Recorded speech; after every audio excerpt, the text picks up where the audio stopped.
नमस्कार, good morning. मैं Sushila, Gurukul channel में आप सबका स्वागत है। आज फ्रांसीसियों का भारत में आगमन तथा कर्नाटक युद्ध समझाने जा रही हूँ। तो इसके पहले हम लोग देखें कि कैसे यूरोपीय कंपनियों ने भारत में व्यापार करने आए और धीरे धीरे राजनीतिक वर्चस्व में सफलता पाए। तो सबसे पहले कौन आए थे? तो पुर्तगाली आए थे, फिर डच आए थे, फिर ब्रिटेन आए थे, ब्रिटिश कंपनी आई थी, फिर आपका डेनिश आए थे। डेनिश 1616 में ये भारत पहुँचे थे और ये डेनमार्क के मूल निवासी थे। इनके आने के पहले जैसा कि हम लोग पढ़ चुके कि बहुत सारे यूरोपीय कंपनियां ने भारत में अपना वर्चस्व जमाए रखे थे। अब ये भारत के कुछ क्षेत्रों में अपनी कोठियाँ, कारखाने स्थापित किए, लेकिन इन्हें नहीं लगा कि अधिक दिनों तक भारत में टिक पाएंगे और वैसी स्थिति में 1850 में वो अंग्रेजों के हाथे 1850 में अंग्रेजों के हाथे अपने कोठियाँ बेच देते हैं, कुछ ही पैसा लेते हैं और हमेशा के लिए भारत छोड़कर चले जाते हैं। अब इसके बाद आते हैं French east India company. French east India company जिस समय फ्रांस में निरंकुश राजतंत्र व्यवस्था चल रहा था, लुई 14वां शासन कर रहा था, उस समय 1664 में फ्रेंच ईस्ट इंडिया कंपनी की स्थापना हुई थी और वो लुई 14वां का मंत्री था कोलबर्ट, जिसकी सहायता से स्थापना की गई थी।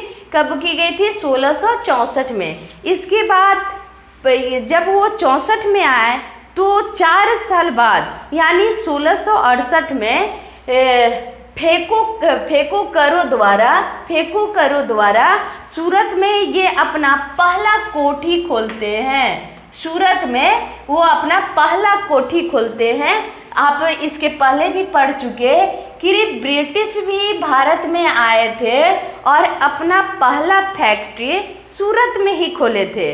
कब खोले थे? 1608 में। और जो आपका फ्रांसीसी आए वो सूरत में कब कोठी खोले? 1668 में। यानी 60 वर्ष के अंतराल में दोनों ने सूरत में अपना पहला फैक्ट्री खोले, क्योंकि सूरत बंदरगाह बहुत विस्तृत बंदरगाह था। तो सूरत पर सारे लोग चाहते थे, सारे यूरोपीय कंपनियां चाहते थे कि अपना आधिपत्य जमाए रखे। इसके बाद धीरे धीरे गोलकुंडा की रियासतों से अधिकार पत्र प्राप्त कर लेते हैं और वो दक्षिण भारत में तमिलनाडु के मसूलीपट्टनम एक जगह है, मसूलीपट्टनम, जहां अंग्रेजों ने 1659 में अपना दूसरी कोठी खोलते हैं। 1659 में अपना दूसरी कोठी कहाँ खोलते हैं? मसूलीपट्टनम में। 1673 में फ्रांसवा मार्टिन एक नए शहर का नींव रखता है। उस शहर का नाम है पांडिचेरी। पांडिचेरी से आप सभी अवगत हैं। ये कौन नींव रखता है? Francois Martin. कब रखता है? 1673 में। धीरे धीरे फ्रांसीसी भारत पे अपना वर्चस्व जमाने लगते हैं, साम्राज्य विस्तार करने लगते हैं। इसके बाद जो तत्कालीन बंगाल की गवर्नर था शाइस्ता खां, वो 1673 में, शाइस्ता खां 1674 में फ्रांसीसियों को कुछ क्या देता है? कुछ क्षेत्र दे देता है। फ्रांसीसियों को कुछ क्षेत्र दे देता है और वो क्षेत्र 1690-92 के मध्य में चंद्रनगर में सुप्रसिद्ध कोठी की स्थापना होती है। यानी चंद्रनगर ये जगह का नाम है, दक्षिण भारत का ये क्षेत्र है चंद्रनगर, जहाँ सुप्रसिद्ध कोठी यानी एक यहाँ भी फैक्ट्री स्थापित होती है। फ्रांसीसियों ने धीरे धीरे करके आगे बहुत सारे क्षेत्रों को जीतते हैं। ये पांडिचेरी 1673 में नींव जो रखी गई थी, बाद में क्या करता है कि डच ने 1693 में इस पे आक्रमण कर देता है, इसको लूट लेता है। पांडिचेरी को फ्रांसीसियों से किसने लूटता है?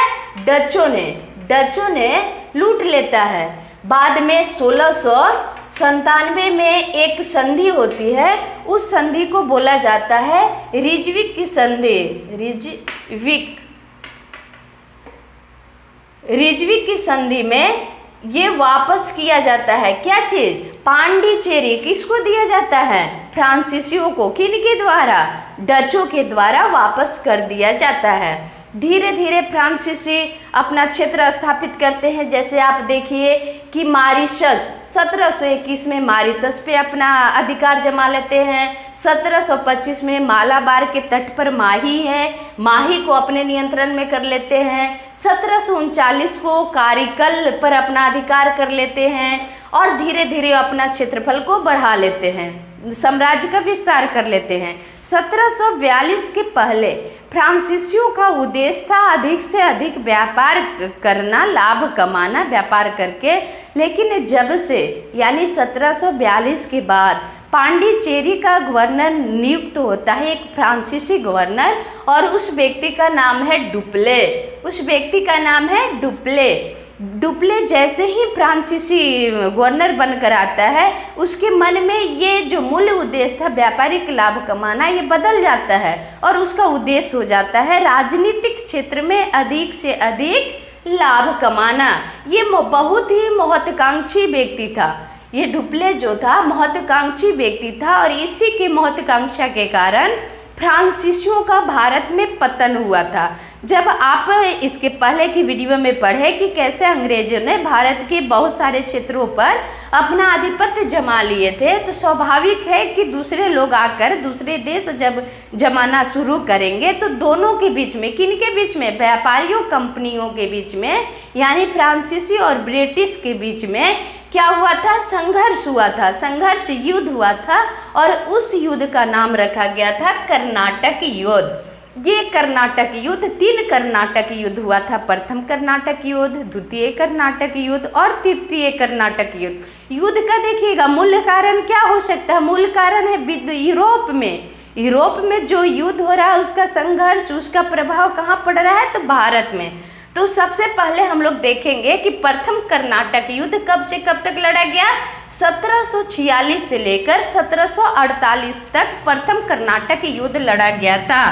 ये कितने वर्ष तक चला था? तो मात्र 2 वर्ष के तक ये चला था, 1746 से 1748 तक। इसका कारण ये देखें, यहाँ कारण दिया, तीनों युद्ध का कारण हम लोग क्रमबद्ध समझेंगे। इसका कारण क्या था? ऑस्ट्रिया। हम लोग जानते हैं कि Austria, Hungary, Germany, France, Britain Europe का सब देश है। तो ऑस्ट्रिया में उत्तराधिकार के लिए युद्ध चल रहा था। ब्रिटेन और फ्रांस यूरोप में एक दूसरे के विरोधी थे। ब्रिटेन और फ्रांस एक दूसरे के विरोधी थे। इसी के उद्देश्य यही कारण रहा कि दोनों के बीच में संघर्ष शुरू हो गया। उसका प्रभाव भारत में दिखा, लेकिन इस युद्ध का नाम हो गया कर्नाटक युद्ध। तो प्रथम कर्नाटक युद्ध कब लड़ा गया? 1746 से 48 के बीच मात्र 2 वर्ष के लिए युद्ध लड़ा। कारण क्या रहा? ऑस्ट्रिया में उत्तराधिकार को लेकर जो लड़ाई हुआ था। अभी इस लड़ाई में क्या हुआ था कि डुप्ले ने मॉरिशस के जो गवर्नर जनरल था ला बुर्देने, मॉरिशस के गवर्नर जनरल था ला बुर्देने के सहयोग से मद्रास पे चढ़ाई कर लिया था, मद्रास पे अधिकार कर लिया था। और इसी के कारण बीच में एक और युद्ध लड़ा गया, यानी प्रथम कर्नाटक युद्ध के समय एक और युद्ध लड़ा गया। यह युद्ध था सेंट टोमे का युद्ध। इस युद्ध में तो डुप्ले को जीत मिली थी, इसलिए इसका मनोबल बढ़ गया था। अब आगे देखते हैं कि द्वितीय कर्नाटक युद्ध ये कब लड़ा गया? तो तुरंत ये 48 में खत्म होता है, 1 वर्ष बाद तुरंत 1749 से लेकर 1754 में। ये कितने वर्ष के लिए लड़ा गया? ये 2 वर्ष के लिए लड़ा गया और ये 5 वर्ष के लिए लड़ा गया। और अभी इस लड़ने का कारण क्या था? यहाँ कारण देख रहे हैं, तीनों का क्रमबद्ध कारण दिया हुआ है। लड़ने का कारण क्या था? हैदराबाद और कर्नाटक। जैसा कि आप लोग जानते हैं कि यहाँ हैदराबाद है और ये कर्नाटक है, दोनों अपोजिट है, दोनों ये अपोजिट है, दोनों अपने क्षेत्र, अब दोनों उत्तराधिकारी के लिए लड़ रहे थे कि इस पे मेरा अधिकार, इस पे मेरा, ये दोनों आपस में लड़ने लगे थे। तो उसमें यहाँ क्या हो रहा था कि फ्रांस और ब्रिटेन दो गुट बना लिए थे। दो गुटों में एक फ्रांस जो था हैदराबाद या कर्नाटक को साथ दे रहा था, ब्रिटेन ऐसे ही करके एक दूसरे को साथ दे रहे थे और यहाँ के स्थानीय शासकों के बीच में लड़ाई करवा रहे थे। अब ये जो युद्ध हुआ किस संधि के द्वारा समाप्त किया गया था, तो वो संधि था पांडिचेरी की संधि। ये जो समाप्त हुआ था एला सफेल की संधि द्वारा इसको समाप्त किया गया था। तो यहाँ एक और बात देखना है कि युद्ध का अंतिम वर्ष क्या है, तो 48। तो संधि कब होगा? 48। संधि का मतलब होता है समझौता करना, कंप्रोमाइज करना, यानी युद्ध को विराम देना, रोक देना। तो ये कब रुका था? 48 में। अब ये पांडिचेरी, ये यहाँ हुआ था एला सफेल की संधि और यहाँ हुआ पांडिचेरी की संधि। तो ये इसका अंतिम क्या है? ये 54 मात्र एक वर्ष बाद यानी 55 में ये संधि द्वारा द्वितीय कर्नाटक युद्ध को रोक दिया गया था। इसमें अब यहाँ पूछेगा कि द्वितीय कर्नाटक युद्ध के समय और कौन सा युद्ध हुआ था? अंबुर का युद्ध हुआ था। अंबुर का युद्ध हुआ था। फिर आगे हम लोग देखेंगे कि एक और पॉइंट है कि 1751 में आर्काट का घेरा कर लिया था। कौन किया था? अंग्रेज सेनापति क्लाइव ने। क्लाइव का नाम हम लोग बहुत पढ़े भी हैं और जानेंगे भी आगे। क्लाइव ने आर्काट पर क्या कर लिया था? घेरा कर लिया था और इसमें जो उसको सफलता मिली थी, ये कहा जाता था कि पहली राजनीतिक कूटनीति की सफलता इसको थी क्लाइव की। और यहाँ क्या हुआ था कि डुप्ले की हार हुई थी। डुप्ले की क्या हुई थी? हार हुई थी। व्यक्तिगत क्षति तो इसका हुआ ही था, इसके साथ फ्रांसीसियों का भी बहुत सारा क्षति हुआ था। और इस क्षति के बाद क्या हुआ था कि यहाँ से इसको हटा दिया गया था। डुप्ले को फ्रांसीसी गवर्नर के पोस्ट से हटाकर दूसरे गवर्नर आया था, उसका नाम था गोडेहू। दूसरे गवर्नर इस युद्ध में पराजित होने के बाद डुप्ले को हमेशा के लिए यहाँ से हटा दिया गया था, भारत से फ्रांसीसी गवर्नर के पोस्ट से। अब हम लोग को आगे देखना है तृतीय कर्नाटक युद्ध। ये कब लड़ा गया?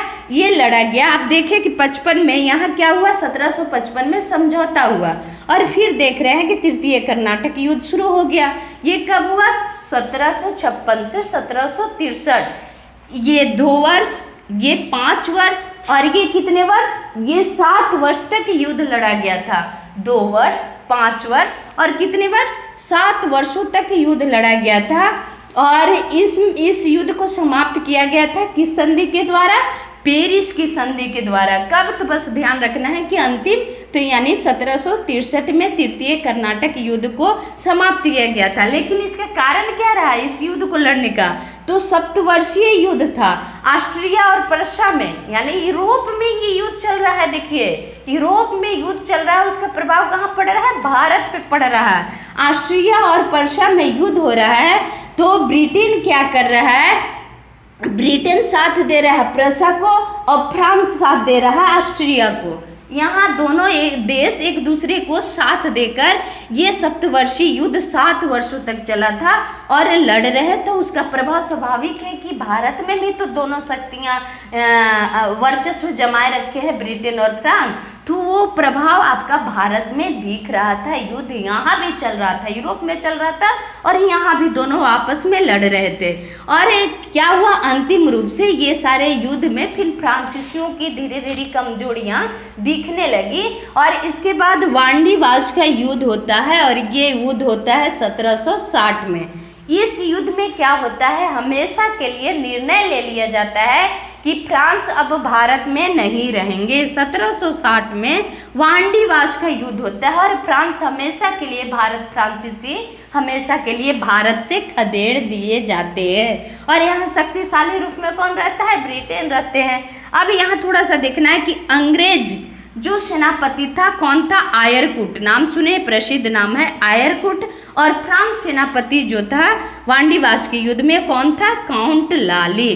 तो अब थोड़ा सा पीछे से हम लोग रिकॉल कर लेते हैं क्या है इसमें कहा जा रहा है कि ये कारण क्या था? तो ऑस्ट्रिया के उत्तराधिकारी। कौन से संधि के द्वारा इसे समाप्त किया गया? तो एला सफेल की संधि के द्वारा। फिर इसका कारण क्या था, तो हैदराबाद कर्नाटक में उत्तराधिकार के लिए युद्ध हो रहा था और ये पांडिचेरी की संधि के द्वारा समाप्त कर लिया जाता है। इसमें क्या है, फिर वहाँ ऑस्ट्रिया प्रशा में सप्तवर्षीय युद्ध यूरोप में चल रहा है, उसका प्रभाव भारत में दिख रहा है और ये पेरिस के संधि के द्वारा समाप्त किया जाता है। तो हम लोग को अगर याद करना है संधि तो कैसे याद करेंगे, ए पा पे, कितना आसानी से। ये ए से हो गया आपका एला सपेल और पा से हो गया आपका पांडिचेरी और पे से हो गया पेरिस। ये फ्रांस की राजधानी थी पेरिस, वहाँ संधि हुआ था। फ्रांस की राजधानी पेरिस में ये संधि हुआ था। तो ये ज़्यादा कुछ नहीं है, आसानी से आप याद कर सकते हैं कि बस थोड़ा सा अवधि को ध्यान में रखना होगा कि 2 वर्ष, 5 वर्ष और 7 वर्ष हुआ है और जो अंतिम समय रहा वही संधि का समय रहा। और इसमें सबसे ज़्यादा अगर भूमिका रहे तो किनका रहा, तो डुप्ले का, फ्रांसीसी गवर्नर डुप्ले का अहम भूमिका रहा फ्रांस को आगे बढ़ाने में, फ्रांसीसी कंपनी को भारत में आगे बढ़ाने में। लेकिन अंत में उसका बहुत ज़्यादा ही हार होता है, जिसके कारण वांडीवास के युद्ध के लिए ये निर्णायक फैसला ले ली जाती है कि अब फ्रांसीसी भारत में नहीं, अब मात्र ब्रिटिश ईस्ट इंडिया कंपनी ही भारत में व्यापार करेंगे और राजनीतिक वर्चस्व को जमाए रखेंगे। अगर पिछला वीडियो आप लोग को देखना है तो लिंक डिस्क्रिप्शन में दिया हुआ है, आप लोग जाकर देख सकते हैं और देखिए तो आसानी से आप समझ सकते हैं कि कैसे यूरोपीय कंपनियों ने भारत में होड़ लगाए व्यापार करने के लिए और धीरे धीरे राजनीतिक वर्चस्व कायम करके भारत को एक न एक दिन उपनिवेशवाद बना चुके। धन्यवाद।